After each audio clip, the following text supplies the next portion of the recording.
Good afternoon, ladies and gentlemen.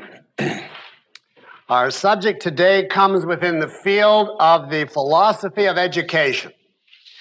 This field is an application of general philosophy, which is concerned in essence with three crucial questions.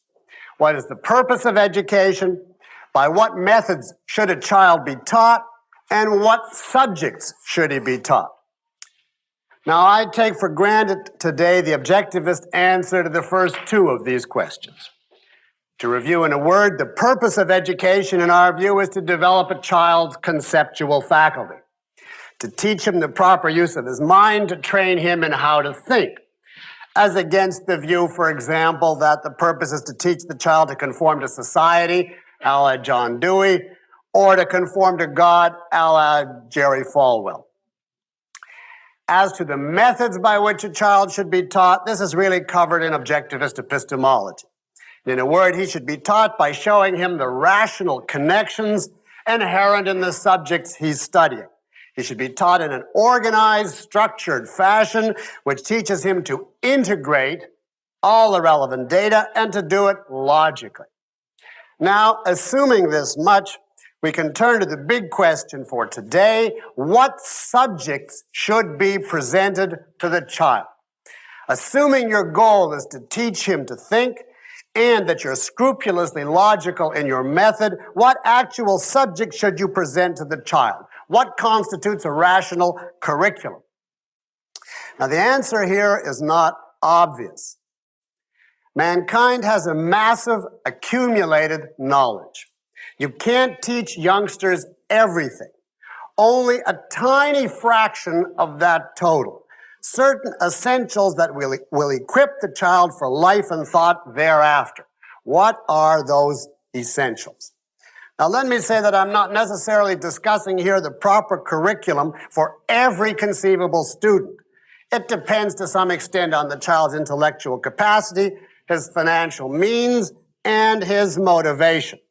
But I am saying, let's assume he's got the money, the ability, and the general motivation. What is the optimal curriculum to develop the conceptual faculty? I want to also stress at the outset that I'm speaking only today of the pre-college years. College properly, I think, should be elitist, to use a pejorative term. That is, it should be for a relatively small group, only for scholars and specialized professions like medicine and law. I do not believe college in a proper society would be for the general public. A proper general education in grade school would achieve much more for the general public than you get today getting an MA degree. You do not need a million years of courses to be educated. That is the result of a worthless, self-perpetuating educational bureaucracy. Even with what they call the knowledge explosion, a proper education would equip the student's mind thoroughly well by the time of his mid-teens. So I'm talking today about primary and secondary education only, through high school in effect. Now, the main problem with defining a curriculum is the need rigidly to delimit it. Time is limited. The child can only learn so much in the periods at his disposal. If a subject is to be of value, it must be explored leisurely and in some depth. What they talk about today as, quote, surveys, unintegrated, lightning-like, hit-and-run, masses of disorganized data in dozens of fields thrown at the students helter-skelter, that is useless. The idea that they had of education during the Renaissance is far superior. A few subjects, a handful, 3 or 4 at most, taught in depth. Then the student really learns, and then you really train minds and build an intellectual foundation. And that, therefore, requires a very, very rigorous selectivity on the part of the educator. And there's another reason for delimiting. Every subject that you teach implicitly conveys a value message to the students. You are saying to him, given our limited time, this subject is important as the other things you are studying. If you teach the child folk dancing or finger painting or the equivalent. As one subject on a par with math, say, or history, you give a deadly message to the student, what we could call cognitive egalitarianism. In other words, it means treating serious subjects with implicit contempt. They're no better than folk dancing. Now you would say, who would ever do such a thing? A Dallas newspaper recently gave a survey of the courses taught in Dallas in the schools, taught as part of the regular curriculum for academic credit. And I want to say that Dallas is absolutely typical in this regard of a nationwide trend. This is a small excerpt of some of the ones that they listed. For credit: football, cheerleading, homemaking, glee club, a course called Under Your Car,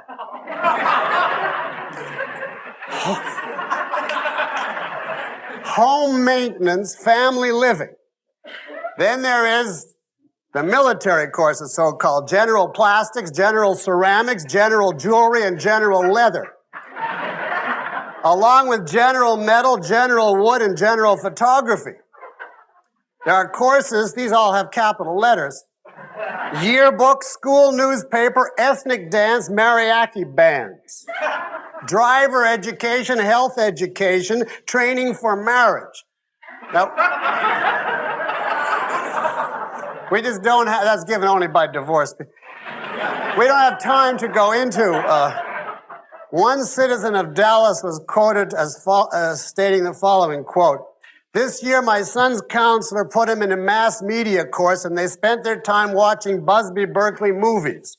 Now I can't understand why anybody should spend any time in school watching Busby Berkeley movies," unquote. Neither can I.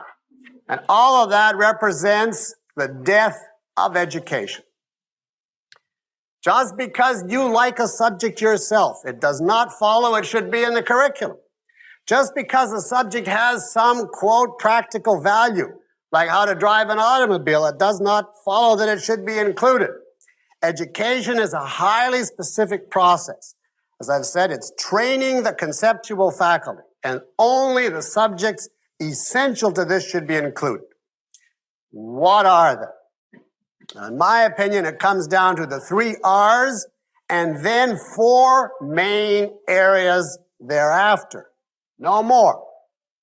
You try and guess, because I deliberately left it out of the description as we go, what the 4 would be. And basically, I want to explain today why I would include each of these, how it relates to the definition and purpose of a proper education. Now, the 3 R's are pretty obvious, I think, and I'm going to have to skip them basically today. The only one that I would like to comment on is writing, which is widely misunderstood in the United States. In the United States, writing is taught in something that they call, quote, English classes. It is considered that you can write if you can sign your name and form letters and words, and deliver a more or less literate thank you note to your aunt. Now, this is fantastic. This has nothing to do with writing, but assuming time permits, I will save my comments on writing for the end today. I'm going to take the 3 R's for granted as obvious and go on to try to explain what I think are the 4 crucial main subject areas beyond the 3 R's. I have no special order to these 4, just as the Spirit moves me. And I'm going to start with mathematics. Mathematics is often described as the language of thought. And this is true in the sense that Ayn Rand made clear in Introduction to Objectivist Epistemology. I do not mean that every subject must be quantified. You know, the absurd Pythagoreanism that exists in some of the pseudosciences today that you can't diagnose a patient unless you translate his deficiency of self-esteem into quantifiable terms and say he's 3.9 on this chart and so on. I'm not talking about that. But I am saying that there is an essential tie between conceptualization and measurement. Mathematics is the science of measurement, and concepts, as I assume you know from Ms. Rand's work, concepts involve a form of implicit measurement. In both cases, there's one essential common denominator, bringing the whole universe within the scale of human cognition, reducing a vast complexity of data, a complexity that is ungraspable on the perceptual or observational level, reducing that to a manageable, comprehensible sum. Same basic principle takes place in conceptualization. If you take a term like man, that deals with all men, past, present, and future, which is equally a vast totality completely outside our perceptual ability. But by implicitly measuring the individuals we can perceive, in other words, by comparing them quantitatively on a continuum, we can abstract the differences in measurement, omit those differences, and thereby bring the totality into our field. We can relate countless instances to the ones we directly perceive. The details, of course, of that are presented in Introduction to Objectivist Epistemology. Now, it's against this background that we can see why and how mathematics should be taught. Mathematics is like a blueprint of the skeleton of the use of the conceptual faculty. It is the naked, stripped-down version of what all conceptualization comes down to. And if it were taught this way, as the blueprint of conceptual thought, there would be no question of motivating students or of communicating to them the importance of learning the subject.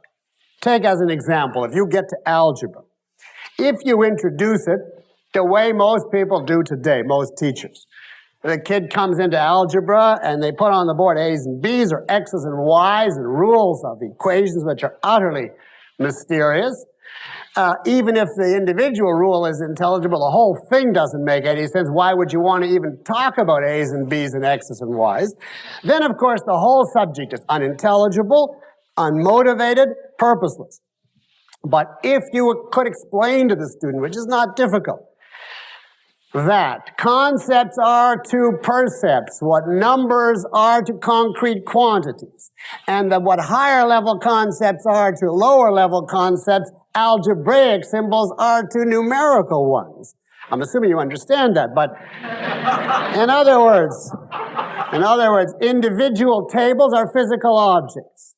Then the word table integrates all of those into a concept. And now the word furniture is a higher level term which integrates the term table and chair and bed, so it's a higher level integration. Now then you point to him, here's a set of 5 apples and 5 grapes and 6 pears. Those are individual perceived quantities. When we abstract, we get the number 5, 6, 8. And that's the analogy you see to table, chair, furniture. But now we want to go to the level of a furniture, the higher level concept, and that's X and Y, which stands for any particular number, just the way furniture stands for any subtype of it. If you'd have to do a little slower than that to communicate to the class, but, oh, thank you very much, I appreciate that. This is coffee.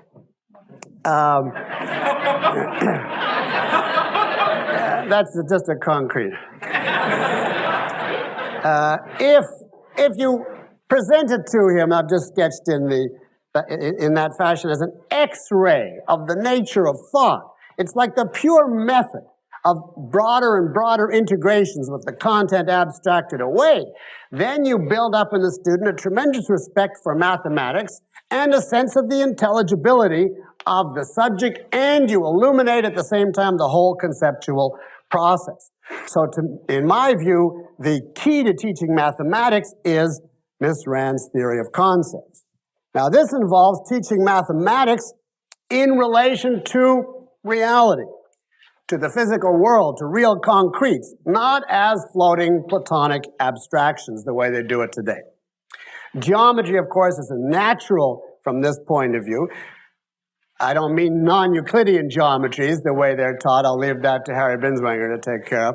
But geometry is not the only field within mathematics. All aspects of it should be taught with that same relation to the physical world. They should be taught in conjunction with the role of mathematics in solving real problems in science and engineering. Not phony make-work examples, but demonstrating to the student how measurement actually opened up the whole physical world to us. how it laid bare laws, similarities, connections that were otherwise unknowable. For instance, such a simple thing as Newton's law of gravitation, simple to us now, which depends on the notion of the square of the distance, which is a mathematical concept, and everything that enables us to do and predict.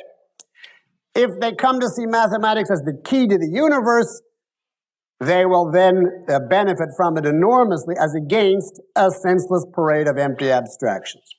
And I want to mention one further related value here of math. Math is the clearest example we have, not the only, but the clearest of logical rigor.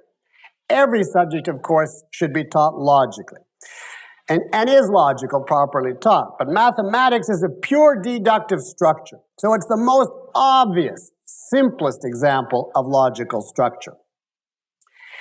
And it becomes one of the primary sources from which you later teach the student logic in abstract terms. Students who grasp a mathematical proof get an invaluable training in rigor, precision, that is unobtainable in that simple form elsewhere. All right, that's what I have to say about math. Now, I'll turn next to history. Now, I define history as the study of man through his past actions, not simply the study of anything that happened in the past. I had breakfast this morning, which is the past, but that does not come under history. It's the study of man through his past actions. Now, observe that at least half of all cognition is the study of man in some aspect. That's what we call the humanities and the social sciences. And this is necessarily so if you are a human being. A man must discover who he is to be able to think properly. It's essential that he have some understanding of himself, some grasp of the nature of man. Otherwise, action, values, life becomes impossible to him, and his conceptual faculty is cut off from reality. So the only question that an educator must raise is, out of all the realm of the humanities and the social sciences, which one subject would best introduce the student to the nature of man? And my answer to that is history, the best pre-college entry to the study of man. All the others, I believe, the humanities and social sciences, are too abstract, too theoretical for the earlier years. For a young child, they are necessarily floating. He has no factual basis yet to tie them to reality. Suppose, for example, you tried to teach political theory to an 8-year-old or even a 12-year-old. He has no way realistically to judge or evaluate competing theories. He has no concrete content in his mind yet to such ideas as freedom or tyranny or even government or social relations. He has no idea what alternatives are possible or what the results are of what's already been tried. First, you need facts. What governments are, what kinds have been tried so far, what did they lead to? You need an array of factual data, and then you can theorize and evaluate conflicting theories. You have something to go on. Otherwise, political theory is no more than adult propaganda and slogans beamed at helpless children. The same goes, with all due regard to economics, for teaching economics in the early years. And to show how unbiased I am, I would say the same goes for teaching philosophy. To lecture on philosophy in the early years we're talking about, in any sustained fashion, is much too abstract. It becomes pure propaganda. It has no reality basis yet. Philosophic, political, economic, all those subjects are abstractions too far up the hierarchy, too far removed from the child's range of experience. Philosophy, if you want to prepare the child for it, requires knowledge of man, which is what history gives. Not of the theories held about man, but about what he actually is and has been and done. Now, it's instructive here to note, I think, that Ayn Rand majored in history in college. I had a conversation with her one day when I was young, and I didn't know very much, and I asked her why. And I remember saying words to the effect, this was decades ago, what do you care what men did in the past, aren't you concerned with what they should do? So why did you bother with history? And she answered, how am I to know what they should do apart from the facts of human nature? And from that, I have to study men, actual men, their actions and results. Well, that didn't satisfy me fully because I said to her, well, why not just study today's men then? They're all over the place. Who cares about centuries ago? And her answer to that was, how do I know what is man by his nature and what is a mere historical fashion or mood? For instance, she said, if I look around and I see the vast bulk of men today, I would be very tempted to say, man by his nature is a dependent, a conformist. He wants a ruler. And this would be plausible if we look around the world as the way things stand today. But if I know the Enlightenment or the Renaissance or the ancient Greek situation, a different story will emerge. How do we know what is essential to man and what is just the particular milieu we happen to be born in?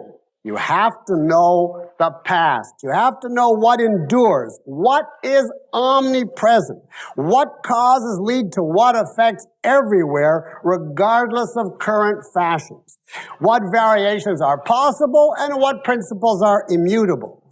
In this sense, she argued and convinced me history is a prerequisite of philosophy and, in fact, of all theory and evaluation in the humanities. History, in effect, is the workshop for the humanities and the social sciences, including philosophy. It is a key factual base. It gives us the spectrum of what has been done, what has been proved to be possible and impossible, what happened as a result. And thereafter, you have a basis to start to theorize. Now, you see, all subjects have been corrupted in today's educational atmosphere. So I have to take a moment to tell you history does not mean memorizing blind names and dates, although you do have to know some dates. If you think Columbus, for instance, discovered America in the 19th century, you're in bad shape. But it does not mean memorizing blind names and dates, nor, I stress this, does it mean learning the 12 causes of the Civil War or the 12 causes of anything. I don't believe anything has 12 causes. History is a study of principles, which ultimately reveal the role of ideas in human life and the effects of different social systems and codes of values. Basically, when you teach history, you've got to show the ideas of the period, the way those ideas translated into certain political and economic institutions, and then the ultimate practical results. If I say so myself, the model should be history as I presented German history in the ominous parallels. In other words, history as an issue of logic, not of accident. If you do it that way, then you have got history which is tremendously relevant to today's world. Now, relevance is a buzzword today, and all the educators think it's tremendously important, but the moral they draw is teach controversial current events. I think that is the worst possible way to teach relevance. Students have no way to judge controversial current events. If you're interested in relevance, I would say teach historical principles applicable to all eras, including today. Don't even mention today.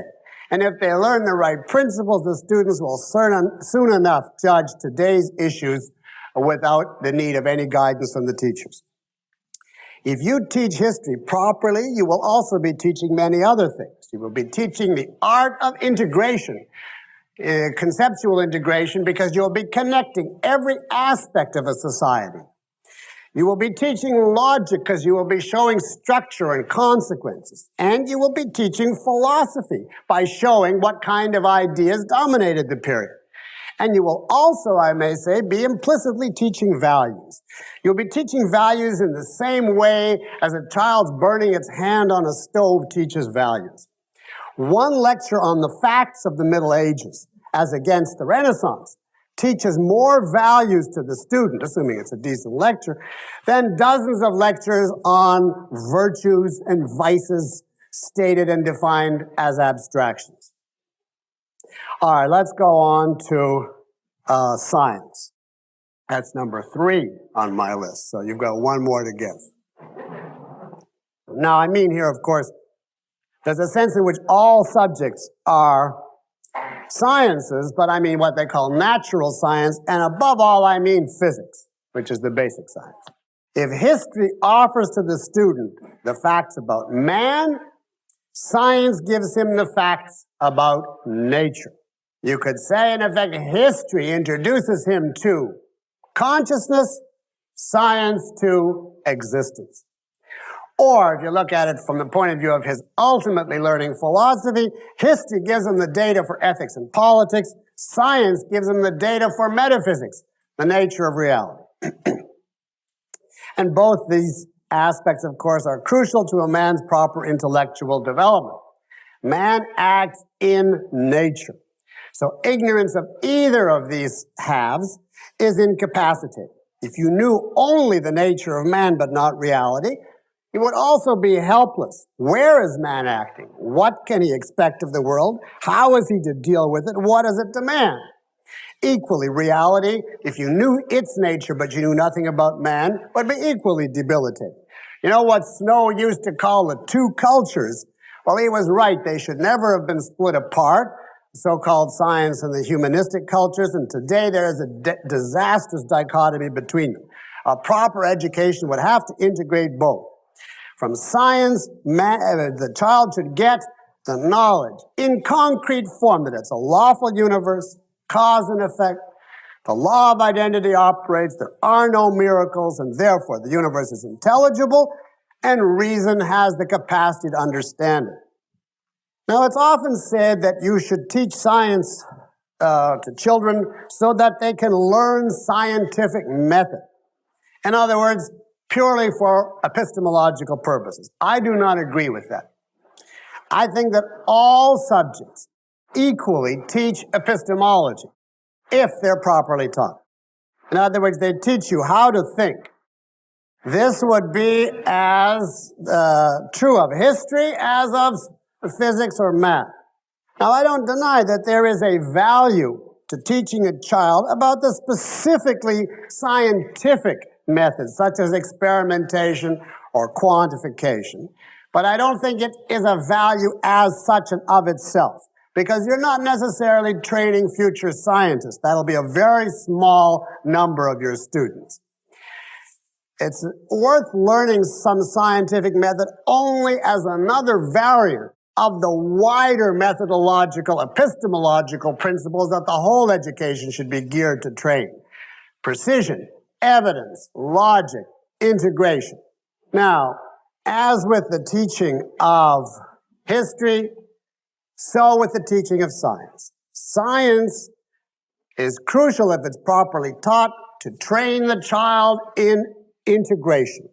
Of course, you cannot do this if you simply teach the child, as is done in today's science classes, random facts, or what they call, quote, hands-on experiments. You know, where they just let these kids loose in the laboratory, and they just pour whatever they want into each other's eyes or whatever. That is worse than useless. That's actually dangerous. I mean, physically dangerous. Science should be the teaching of connections, of principles. That is what communicates a cause and effect universe and proper thinking methods too. Teaching principles in science means teaching inductive laws and explanatory theories and revealing their power to condense, unite, clarify reams of otherwise disconnected data. Now, for instance, just as an example, most of us took Newtonian physics, if not Einsteinian, but at least Newtonian. And the typical way that's taught is you come into class and the teacher puts on the board F equals ma. Say, okay, F equals ma, and then you learn force equals mass times acceleration. Okay, why you'd want to know where it comes from, who knows? And then he will tell you also body in motion continues in motion and body, etc., and so on. And to every action there's an equal and opposite reaction. Say, this is Newton's heroic achievement, the 3 laws of motion. I mean, it couldn't matter less. It has nothing to do with anything. It's the opposite of thinking. It's not an exercise in conceptualization, in integration, in anything, except blind memory. Now, here would be a case where it would be very easy and instructive. Again, I'm going to rush you through it, but to teach it as it actually developed in the context of the history of science. I'm a strong advocate of teaching science through the method of the history of science, because that's how these things actually develop. You start with Tycho Brahe, and you show that he made certain measurements on planetary motion, just plain ordinary measurements. And then Kepler came along, and he saw a certain pattern in these measurements, certain so-called laws of planetary motion. And at that point, they thought this only applies to the planets that revolve around the sun. And meanwhile, Galileo came up and he found certain things by dropping balls down the Tower of Pisa, etc. And we had all this data, all these fields, and then in that context, Newton came up, and he could tie together what this one observed, and what this one saw on the planets, and what this one saw in Italy, etc., and put it all together with the falling of the apple and the tides, and the whole story. And at that point, if it's properly prepared and presented, you are thunderstruck by the fact of what a tremendous condensation, what a range of data, what a genius Newton had to be to take that vast array and condense it down to 3 laws. The student comes out of a properly taught science class not with the idea reality is so complicated, but the very opposite. It is so simple if you reach essentials. Science should not be a survey of chaos. It should be an introduction to principles, and it is possible to teach it that way if you found anybody to do it. Which leads us to number 4. You have a guess? Some of you have heard this before, so if you haven't heard it before, what would you guess I would pick as number 4? Yes. Literature, right. Not art, literature. I regard that as the last of the big 4. Now, I don't call this English, because I mean world literature. The teaching of the English language as such I put under writing, which I'm going to say a word about at the end today. By literature, I mean literary art. Fiction, epics, novels, plays, poems, and so forth. And I want to stress I do not mean only or dominantly contemporary literature. I do not mean, Clifford Odets and the stuff that's on today's bestseller list, although some of that. But I say the child should get to know the significant or great works from representative eras and cultures from Greece to the present. Now, of course, this requires ingenuity on the part of the teacher because of the language complexity, even of the translations, the difficulty of the language of many of the classics. You have to have a graded series. You may have to prepare simpler excerpts. The teacher may have to do a lot of work explaining the context, and it may require a lot of auxiliary techniques in the early years. For instance, children actually acting out parts in some of the plays. So it's a whole separate subject in itself, how to take, literature written in a highly classic language and make it accessible to a youngster. But it can be done. But the point is, leaving aside the form, students by the mid-teens should have, in any decent society, familiarity. Now, I'm not going to give you a syllabus because that in itself would be a 2-hour lecture, but it should run from Homer and some Greek plays and some medieval morality plays and certainly some Shakespeare. I wouldn't even try to give you the whole thing, but it should have French romantics and British poets and American naturalists and Ayn Rand and a lot more besides. Not necessarily in chronological order. You might have to arrange the order in literature according to the accessibility of the text to the student. Now, I regard this kind of survey of world literature as an invaluable supplement to the other subjects and to the training of the conceptual faculty. Now, why? Well, I want to start with the fact that literature is an art, a fine art. That's not the whole case, but it's part of it. And I want to remind you that the essential need of a conceptual being for art. Art is not a frill, but a need. If you recall the objectivist view, art is a concretization of philosophy, of a view of life. It's the form in which man holds philosophy in his consciousness. It's the form in which we're actually influenced and guided by it, and what keeps philosophy real to us. Philosophy is the theory. And art, as Mr. Ann has observed, is the model builder or the engineer. It's the relation between the two is the difference between a lecture on rationality and the law of identity versus reading about Howard Rourke. Now, I would put the case for literature this way. We're speaking right now in qua art. What history is to ethics and politics, in other words, the workshop. What science is to metaphysics, art is to philosophy as a whole. It is the data, the concretes, the specific instances, the alternatives and variants of philosophy in specific, easily graspable terms. If history opens up man and science opens up matter, art opens up the universe as a total, or more exactly, man's view of the universe. It gives the student the ultimate integration, man in relation to matter. Not man as such, or the universe as such, but man in the universe. So art, in this sense, I think, is the ultimate integrator of the curriculum. It's in the same way that philosophy is the ultimate integrator of knowledge, but when you're dealing with young children, you have to integrate on the level of the concretes and factual data they can assimilate. And on that level, art performs exactly the function that philosophy does on a postgraduate level or on an adult level. So I would say one art, at least, is essential as part of the curriculum. The question, therefore, becomes why literature as against painting, sculpture, music, or the other art?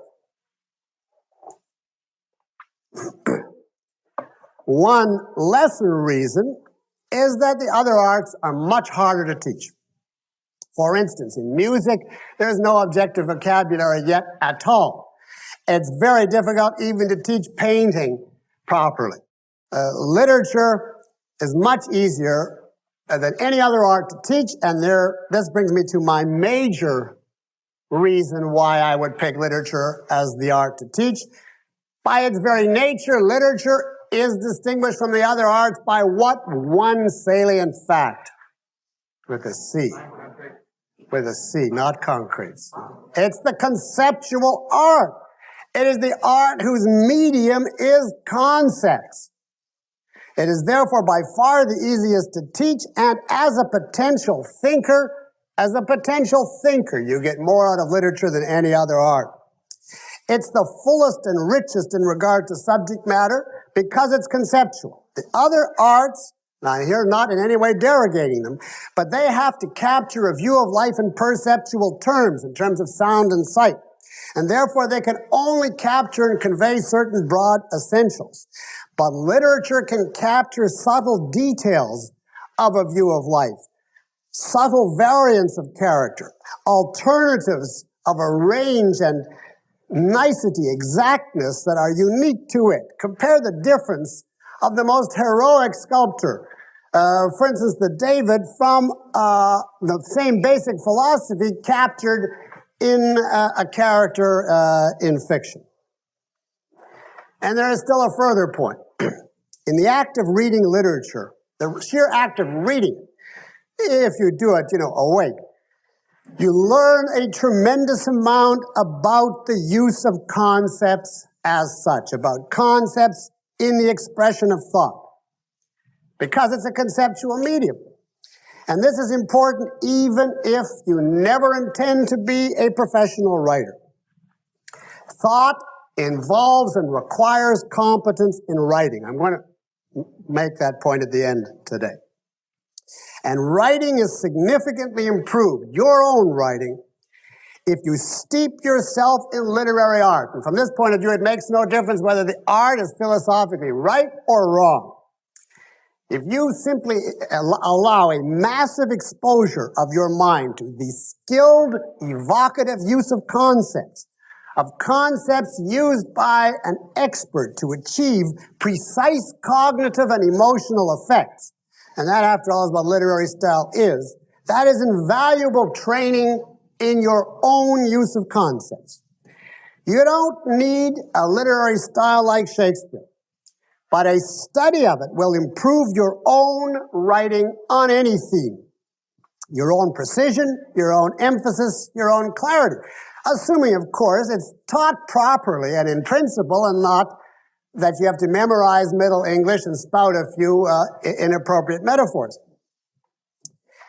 You should find, as a result of the study of literature, increased proficiency on your part at using words to express your own thought. And this is the very different importance of knowing style in literature versus in the other arts. For instance, you can be a master of the techniques of painting, and that will have many values, but it will not redound to an expansion of your conceptual ability. But in literature, if it's properly taught, it does. So in this sense, you see, literature is an aspect of language study. And language means concepts. So I picked literature as the fourth because it's the art, which is crucial, and the conceptual art. And I think that's what gives it such importance, educationally speaking. Now, many derivative values flow from this in the study of literature. Of course, I've already said it's a valuable introduction to philosophy. It's the best introduction to philosophy because it is philosophy in one form or another in concrete, directly graspable terms. I also think literature is crucial in teaching values. It's an invaluable supplement in this regard to teaching values through history because it gives the student an enlarged view of concretes. History is restricted to what has actually existed. Literature, of course, has stylization, stress, emphasis. It can reveal to us aspects of men or possibilities of human character that we don't find in history or that you don't see around you. It gives the child a grasp of what could exist, both for good and for evil.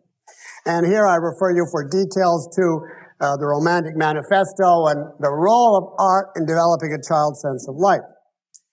I would also like to say that literature can be a valuable supplement to the sheer knowledge of history as such.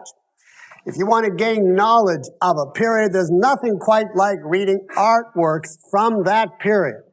I know when I was studying Weimar, Germany, one of the first things I did before I steeped myself in the economic situation and the political parties and so on was read The Magic Mountain thoroughly from cover to cover, Thomas Mann. And after that, it was self-evident to me that this country would have to end up in Nazism, and it was just a matter of details, although he never even discussed politics, and it in fact allegedly came out for the Enlightenment. But you just read that, and you say, this was the bestseller of the time, now you know everything. There's one other value in favor of literature that I want to stress. Properly taught, literature is unique in that it is pleasure. It is fun. It is consumption in a sense that no other subject can be, however skillfully taught. Because in any other subject, no matter how good the teacher or how many jokes he throws in, you still have to go through step by step and definitions and propositions and arguments and objections and etc. But literature is stories, clashes, plots, characters, adventure, and you can't have too much sheer enjoyment in an educational curriculum. You have to communicate to the child that learning, cognition, the use of the mind can be a pleasure. And literature is an essential in this regard. Now, of course, some of you are looking at me as though I come from Mars. You obviously were taught the Iliad, in a different method than the way I would. And if you're taught to just start with the Greek and translate, and that's it, you'll think I've lost my mind to say that one argument for literature is the pleasure. But that is the way it's taught. That is not inherent in the subject. You can make lectures on sex boring.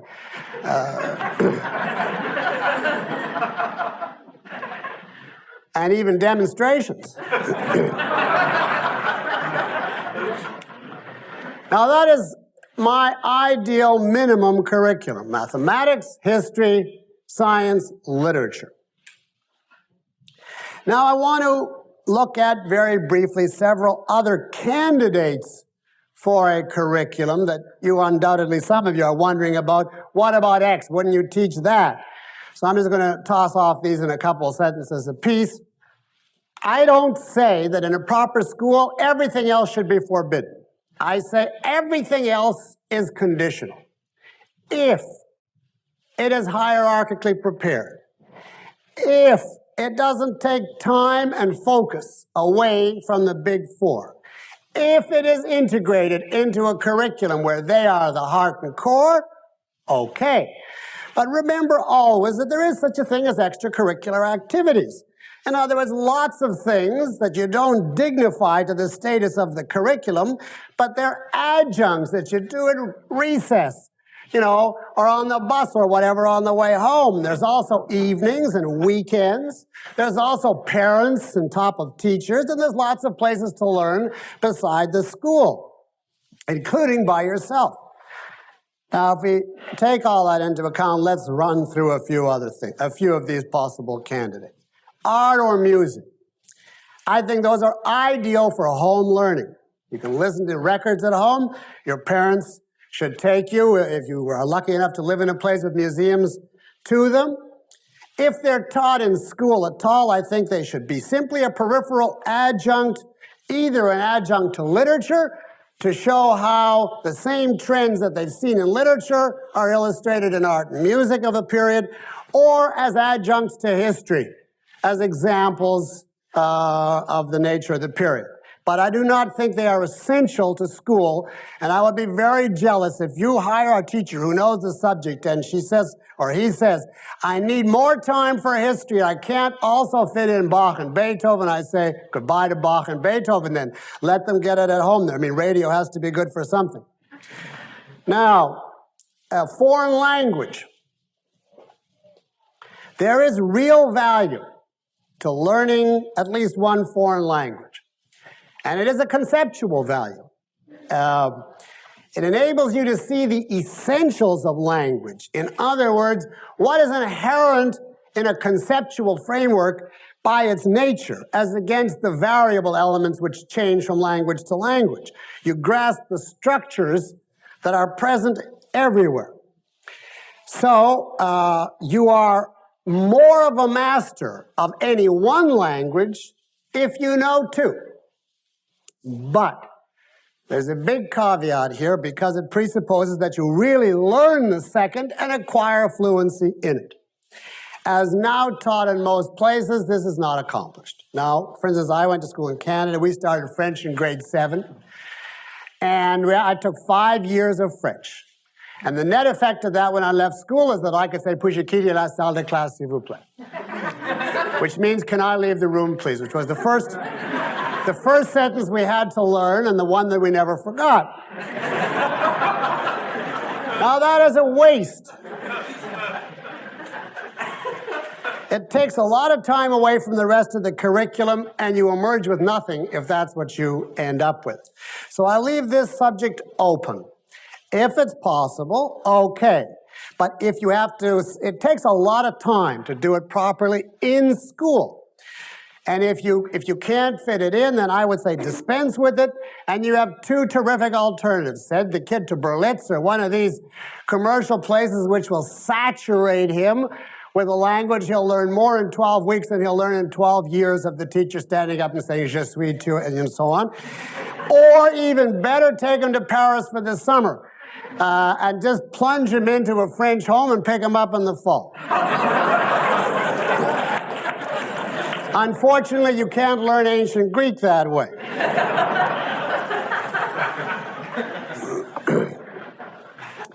Now, as to philosophy, as such, not in the indirect ways that we're talking about, no, I think this is too abstract, as I've said. I would allow the following. If you know that a student is not going on to college, and you're in, let us say, the last year of your grade school, and you already have acquired enough factual data and concrete, okay, give them a course or two as sort of as an introduction to philosophy, so he can pursue it on his own thereafter, but not until then. You must remember that a properly educated child, by the time he reaches high school, will not need you to teach him philosophy. He will, by that point, have all the data. He'll know how to think in principle. He will be logical. He'll have the motivation and the passion, and then you just give him a reading list, and he will teach himself philosophy, and the same goes for the other highly specialized subjects such as political science, economics, psychology, etc. What about religion? Yes, as part of history. An example of one influential factor in history and what its actual results were. Now, what about shop, manual training, home economics, sewing? A complete waste of time. It has nothing to do with conceptual training or cognition. Insofar as you think these skills are desirable, you either teach them at home or send your child out to do apprentice work under a seamstress, but do not introduce that element at school. What about physical education? You know, the Greek ideal of a sound mind and a sound body. It's a great ideal, but it's a waste of time in school. It's up to the parents to see that the child gets some exercise. The teacher's got a full-time job to get his mind functional. There's no time also to supervise the kids running around the track. What about driver education, sex education, health education, citizenship education, drug abuse education, etc., etc.? All of that is out. These are not essentials of conceptual training. They merely overload and wreck the curriculum. What about teaching values? Values as such, in a formal, organized way. We hear a lot about that today. Apparently, Governor Cuomo has come out in favor of teaching obedience to the law.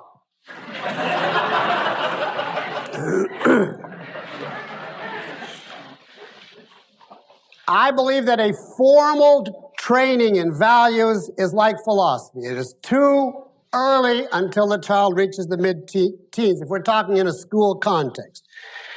If you give toddlers a value system, however you try to simplify it, if you try to give the 8-year-old something like this: life is the standard, egoism is therefore the primary definition of the recipient, the traitor principle should govern your relations with Billy. I mean, no matter what language you use, you're doomed. It can't be done. He needs multiple concretes first from his own experiences of life, supplemented by his study of literature and history. What you can do in the early years is this: teach certain crucial values by the way the whole education is set up. And here I think the objectivist theory of education blends perfectly with the objectivist ethics, because the essence of education, in our view, is training the mind, and what it consists on is encouraging, focusing on, rewarding the mind, and that for objectivism is teaching values, because for us the primary value is the mind. And of course, therefore, our education stresses the primary value in every aspect, in the methods we use, which involve understanding and thinking, and in every subject, which is chosen specifically to facilitate the development of abstract thought. If you have this kind of intellectual, conceptual education, you will bring the child to regard thought as a profound value with no need of special lectures on the point. And then years later, he's perfectly ready to read and understand Atlas Shrugged. Given this, the child, and assuming also you appropriately explain history and literature and so on as you're covering them, the child will absorb also all the derivative values of independence, individuality, self-esteem, etc. Now, there is a further way to inculcate values that is valuable, and that is by the daily requirements, standards, and practices of the school, or of the home as well, for that matter. In other words, the actual rules of living that the child must obey. In other words, you teach a child partly by teaching and partly by living, by his living. And school, after all, is a form of life. So the rules governing it also encourage the child to form certain values. And this is as aside from the specific curriculum. Now, I want to take a moment to quote from a letter that I received some years ago from a student who went to the University of California at Berkeley. And this is a quote from him. This happened, he says, quote, during my first year at Berkeley in 1963. I went to the dean of students to discuss a problem with the food at the dormitories. When I approached him, he asked what group I represented. When I said that I represented only myself, he said that he was not interested in individual views and that he would hear me out only if I represented a group. I protested that my views were as important as those of any group representative, and he countered that I could starve to death if I didn't like the food and told me to leave. This message was a clear preview of my entire education at Berkeley. The individual never counted there, only the group, which seemed to have an identity and life of its own, independent of any of the individuals comprising it. I attended UC in the 60s and have not been the same since. This was written 20 years later. Now, years of this, that's obviously just an example. Years of this and its equivalent would certainly turn out arch collectivists on the whole. By the same token, if the Institute has rational standards, including respect for individuals, in its actual functioning rules, you will thereby turn out men with rational values to that extent, including individualism. That's a brief statement of what I would and wouldn't include. Now, I want to tack on to the end here a few words about writing. This is now from the 3 R's, but I postponed it to the end. Writing, of course, starts with a W, but now, I have a much broader concept of writing, as I've indicated, than is held today in the United States. It is in no way original with me. It's widespread in other countries, but it's not present in the United States. And that is writing as a tool of thought that is not restricted to English classes. Writing as a tool that is essential to every subject and a continuous part of the curriculum. Every subject should include massive writing assignments. Not merely the subject that is called, quote, composition. And this emphatically goes for mathematics as well. If you want, it's okay to have a separate English department to teach certain rudiments, such as grammar and punctuation and spelling. But I do not believe that writing should be the monopoly of any one department or subject matter. Ideally, and there are some places that actually do this, there should be a double grade in every subject. 1 on have you mastered the factual material, and 2 on your method of writing. And every teacher should be an expert in the second and should give a grade. And there are schools that do this, and if the student accumulates too many low grades in writing, he's forced into remedial writing courses. Unfortunately, the teachers of the remedial courses can't write themselves, so it doesn't work. Now, why do I think that writing should not be just for professional writers or intellectuals, but is a necessity of mind training? I think it is a necessity of learning the proper use of concepts. It's a necessity of learning to think. And I want to explain the point this way. If you speak, even if you speak well, that is not enough for an education in the sense of training the conceptual faculty. Because it is impossible, I say that flatly, to organize your thoughts on any complex topic strictly by oral means, without writing, without written formulations. Because there are too many aspects to any even semi-complex subject for you to be able to keep them separate simply by speaking and allow you to identify each aspect. You have to get the total before you in some shape and then query various aspects separately. And what fact of the human mind is it that makes speaking inadequate here, that overloads you? You just can't hold all of it in mind. And what is the fact with a C? The Crow epistemology. Our minds are finite. They can only hold so much. All the questions of context, logic, integration, certainty, there's an abundance of them that you have to ask and answer to judge. Is this thought true? Is it logical? Is it clear? It's impossible to hold that many without having the material before you in written form. You have to ask, did I establish the context? Am I taking for granted too much? Does my argument hold water? Does this point really follow from the preceding? And why did I use this exact wording? Is this what I've really proved? Did I make all the key connections? What about point 1 and point 7? Isn't there some connection there that I sense but that I never spelled out?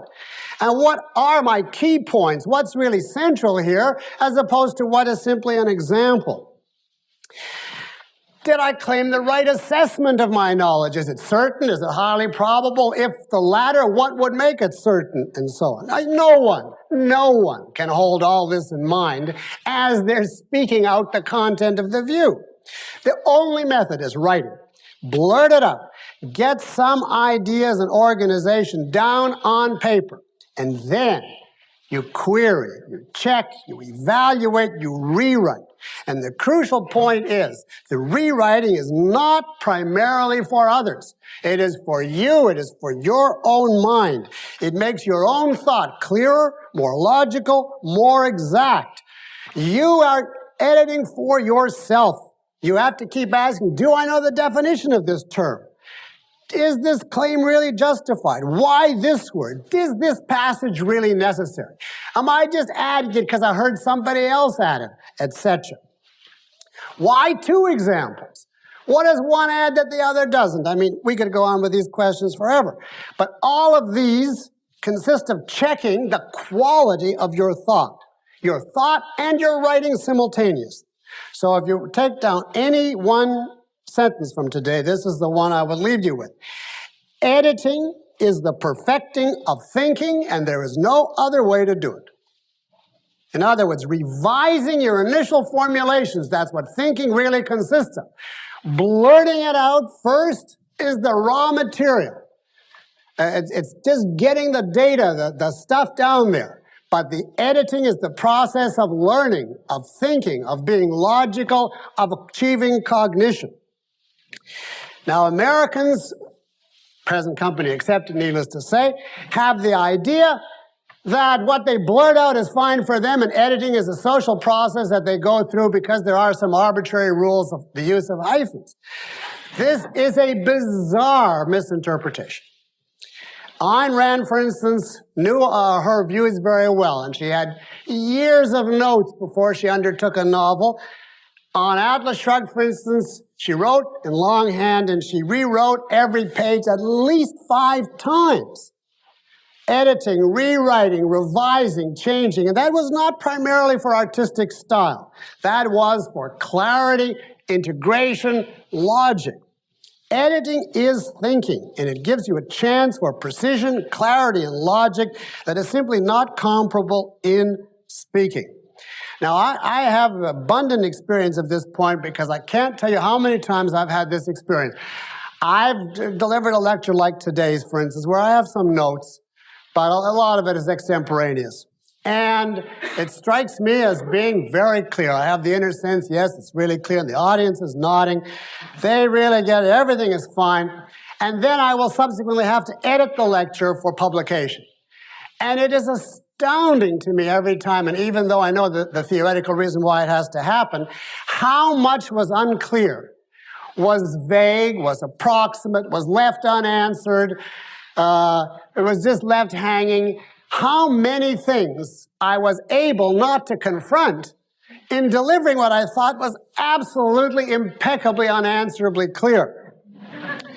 And I finally came to the conclusion I don't know anything until I publish a book on it. Now that is an overstatement. But this is my own experience bearing out the theoretical point. And here is where I think a parent has a tremendous chance to help his child.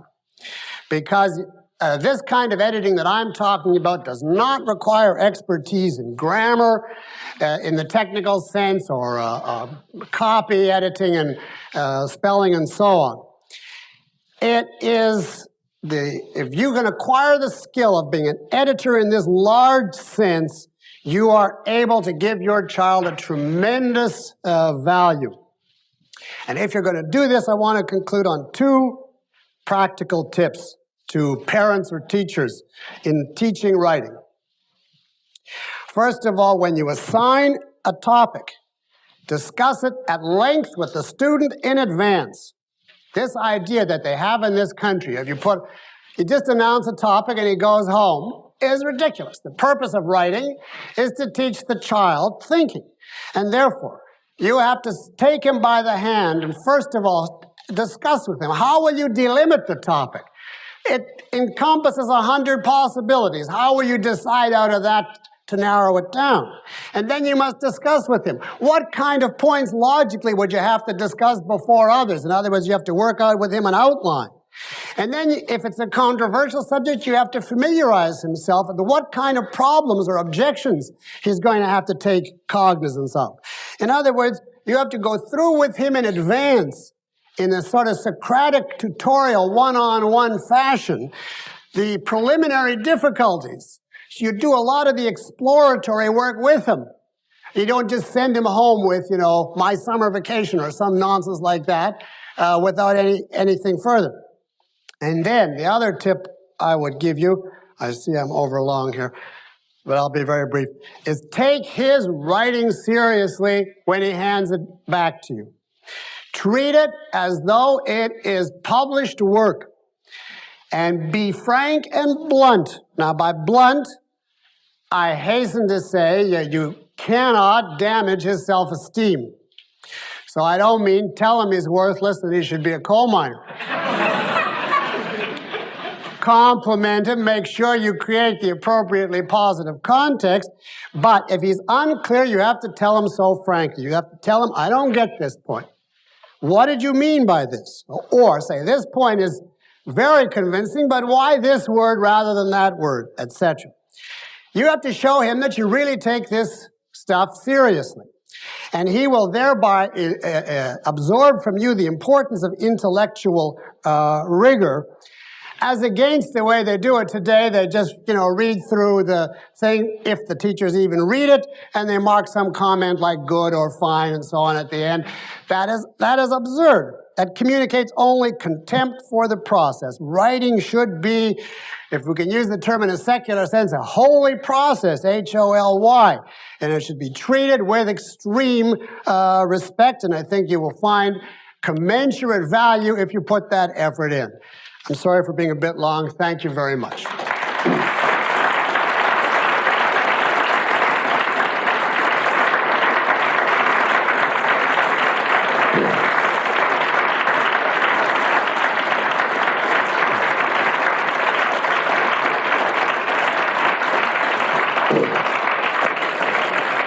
Thank you. Okay, we have questions now. Now, wave your hands because I can see motion. At the very back, yeah. Yeah. Yes, Dr. Peikoff, I have two brief questions. The first is, if the director of curriculum, say a high school, is receptive to the ideas of changing their curriculum, in what ways would you suggest they initiate that? Okay. Maybe some suggestions on your part for those people. And secondly, what about students in the schools that are somewhat advanced? In other words, those that have a little bit extra capabilities as they go through. What sort of options as far as curriculum for those types of to take your questions in order, how would you initiate? Is it necessary to repeat? Can you all hear? Do you want me to repeat? Yeah. How would you initiate changes in a current school? Well, that depends, what is the situation at the school, how bad or good is it, and how much freedom do you have? If you're starting your own school, then I would start decently right from the beginning. So a lot of that is how much is possible. But the subjects that I have been outlining, the main subjects are certainly not tremendously controversial in and of itself. All you have to do is you have to pick your spot. You have to decide, for instance, if your headmaster or principal or whatever has some grasp of history, let us say, you stress the importance of that and the inadequacies of the way it's now being taught. I would not come in on a simply practical grounds and go up to the principal and say, this whole school is a charade, it's a farce, fire the whole faculty. I mean, you'd have to start with, if you think that, you may as well leave the place. But you have to start with where you think there is some grasp within the authority structure of the value of this subject, and someone with the capacity to teach it, and then make a specific proposal, and then enlarge from there. Now, in terms of providing opportunities to better students, there's a tricky question. Namely, there is, for economic reasons, you can't have private tutorials. So to some extent, you have to have all the kids in one class, the brighter and the dumber. And a good teacher can more or less accommodate this. They say that a good teacher teaches to the B students, so that the average students can understand, the lower ones can get a good part of it, and the upper ones aren't too bored. And that's about the best that you can do in general. You can meet the students privately, and if you happen to have a substantial number of highly qualified students above the average, have advanced accelerated programs, or what they call enrichment programs, that's fine. But the only reason I shy away from that is that what they include in enrichment today is simply more of the same junk that they're getting in the impoverished programs. So it's of no value. But the more you can, the ideal teaching is a tutorial, I think, one-on-one. Unfortunately, only millionaires can afford it. So you have to try to combine the economies of scale with the value of one-on-one. Usually what I find, at least on the college level, is that the students who really have the motive and the ability seek you out. They come up after, they're dying to talk, you can't fight them off, so that you can get them that way. Yes? Do you have a recommendation on any schools that parents might, particularly, for instance, like Montessori or any other educational institutions, which do tend to go by the curriculum you've outlined today? What schools would I recommend as general approaches to education?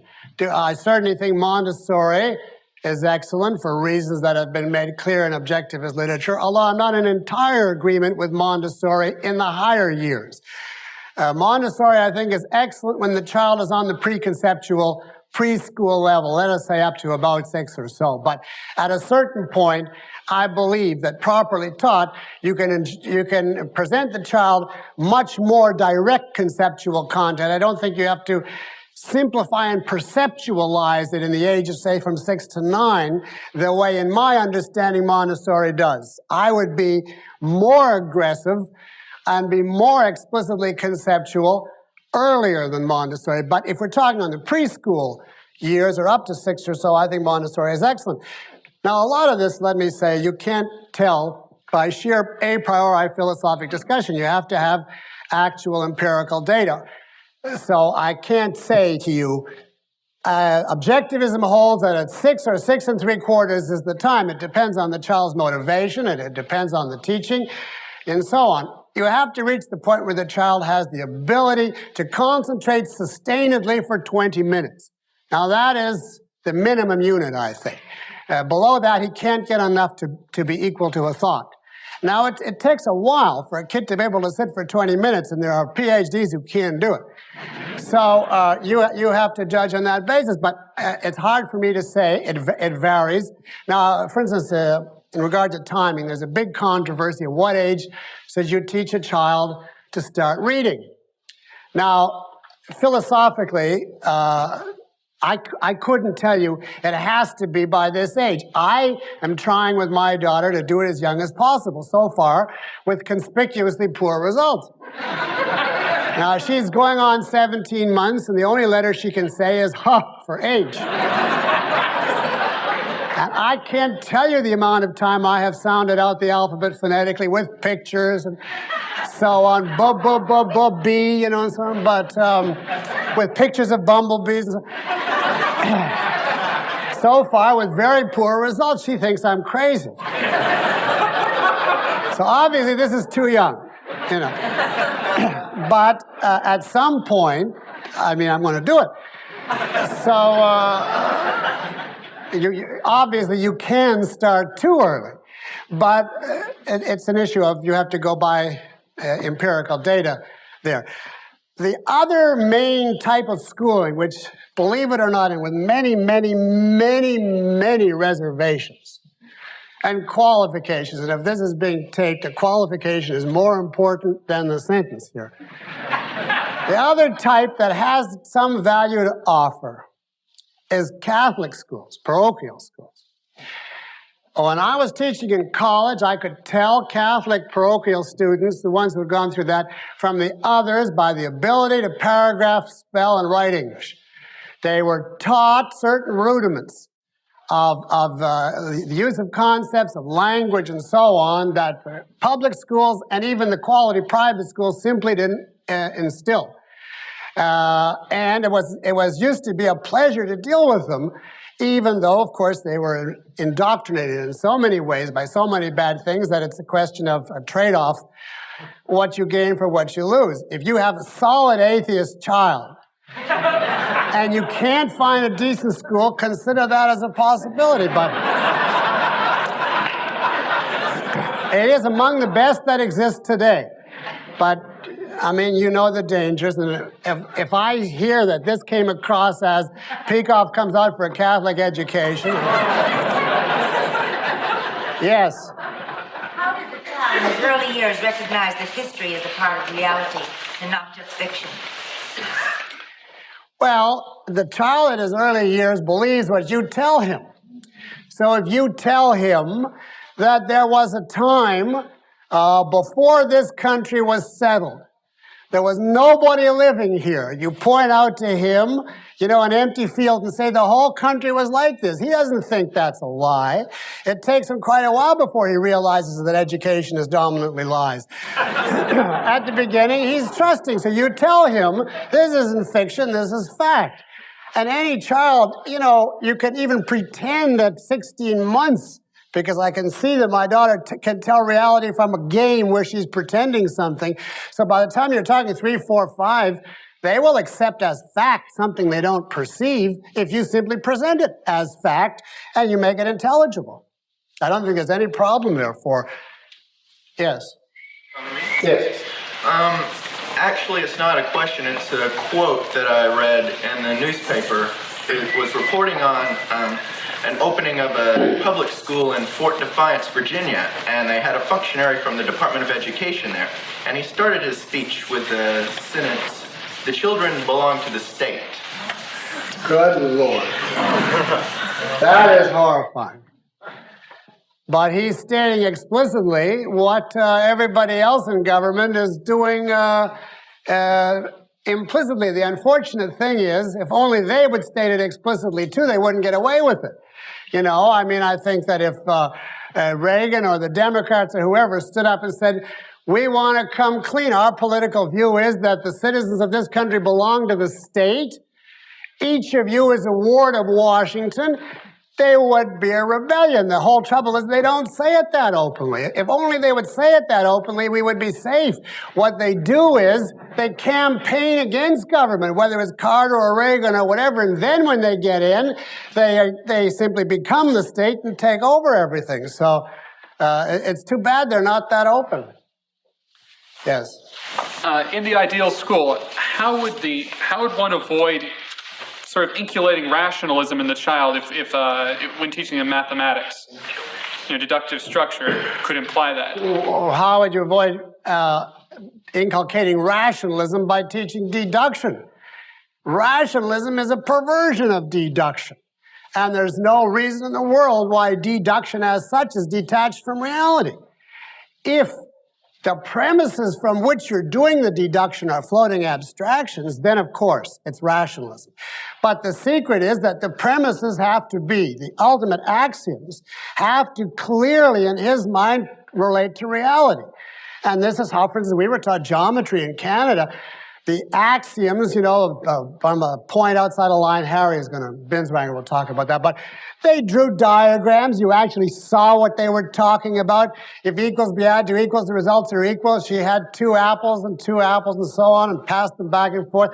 But they spent a lot of time just on the self-evident, so that was tied to perceptual reality. And then the deductions followed from that, and they were always illustrated. I never saw a geometry book that didn't have diagrams on one side and the deductions on the other side, so it always referred to something in reality. Now, when I got to this country, it was entirely different. I remember, for instance, I took a course in physics, in Schrodinger's physics, quantum mechanics. And the instructor came in, this was at NYU, and he put on the board the axioms, what they don't call it axioms, but postulates or incantations, whatever they start with. And he put on the board, and this I'll never forget, to every, and then he had a capital T, there corresponds a small t. That was one of the ones. To every T, there is a T. And then he went on the next, I raised my hand, being, you know, out of the swim of things. And I said I didn't know what T stood for, either capital or small. And he said, nobody does. He really said this. He said, we have no idea what these postulates are or stand for. They're undefined. But if we find that if we have a certain combination of them, and go through a whole bunch of deductions, at some point something comes out that makes predictions we can verify. So you're saying that Now that, you see, would encourage rationalism, and not even rationalism because it's so insane, it encourages witch doctrine. So you're saying the deductive nature of the axioms is made clear first. That's how it would be, right? Correct. And the reality application of the theorems is made clear. Don't go to the extreme, the other extreme of saying, in order to avoid rationalism, you're going to avoid deduction, because that would be absurd. I'm trying to give one to each different person, so, yes. Dr. Peikoff, when I was reading Louis Sullivan's autobiography, one thing I was impressed with was the education he was getting in Paris. It was so dramatically different from the American education. Particularly the oral examinations that he were given. They seemed to me very profound, and that they asked him to deal with very broad abstractions and to be able to abstract and tell the. I think he was given the history of the Jews or something. He didn't know what he was going to be given. Do you think that's valid, and is it objectively Is which valid? Is it valid to give oral examinations? Oh, absolutely. To be graded? I'll comment on 2 aspects of your question. Number 1, by my knowledge, education anywhere in the civilized world is superior to American education. Whether you're saying France, England, Canada. Now, I was educated in Canada in a very poor province. It was the equivalent like of Mississippi in the United States. They had no money. The schools closed early. We had big classes. We lacked everything. But the education was incomparably superior to anything I have seen in this country. The college that I went to there demanded more work and had higher standards than any Ivy League place that I have seen, than any college in this country. I thought it was a complete farce when I came here. As to give you just an extreme typographical example, in this place I went to in Canada, I handed in a paper in a philosophy class once, which was returned with the following comment. I had to redo it. They wouldn't read it. The title of this paper is not exactly centered. Now, in this country, you should see what's handed in, and it isn't even on paper. I mean, that is a minor, insignificant typographical example, but I certainly would believe sight unseen that it's infinitely better in Paris. Now, as to your question about oral exams, I found from experience that oral exams, not denying what I said earlier about the value of writing, but oral examinations are far superior to written. The trouble is they're tremendously time-consuming, because the value of them is the instructor can probe. As soon as he sees that you know this, he says, okay, forget that, let's go on to this. When the student flounders, he can see whether, he can take direction, whether he has the tools, by what method you can get to know somebody's mind and knowledge so much better from an oral exam than from a written, that if money was no requirement, which unfortunately, practically speaking, it is, I would say, investigate them or examine them orally from the word go. It is a very, very exhausting process, though. Plus, it's a very delicate process because some of the students start to cry. If you don't nurse them along, they get panicky and so on. So it's a difficult procedure, but the rewards are great. Now, what I found in this country is not only they don't have oral exams, which you can understand because that's very expensive, they don't even have essay exams. They have these multiple choice exams. When I first started to teach here in New Jersey, I was teaching at a place, they gave an exam to 4 classes of mine on the same night, the 4 sections of the same class. 160 students took the exam. It was scheduled for Thursday at 7 at night, and they told me that grades had to be in Friday at 10 a.m. 160. So I had no choice whatever but to make up a multiple choice exam. They said, don't worry, just make it up, and the machines will grade it, which is how it's done, throughout the country. And that was the one and only time I actually set a multiple choice exam in philosophy. It was utterly ludicrous. I mean, I had questions like, cogito ergo sum means the sum of all cogitations is to be measured in ergs, true or false? And there are people that learn to take these kind of exams. There's a special technique for taking these exams. If you ever see anything definite, it's false. And anything tentative is true, so you learn if it says so-and-so is absolutely the cause of so-and-so, they expect false. And if the thing is worded as, it might be hypothesized from this aspect, then it's true. See? So students with the technique can end up with the high machine grades and no one ever has any idea what they know. My time is up? Okay, thank you all very much.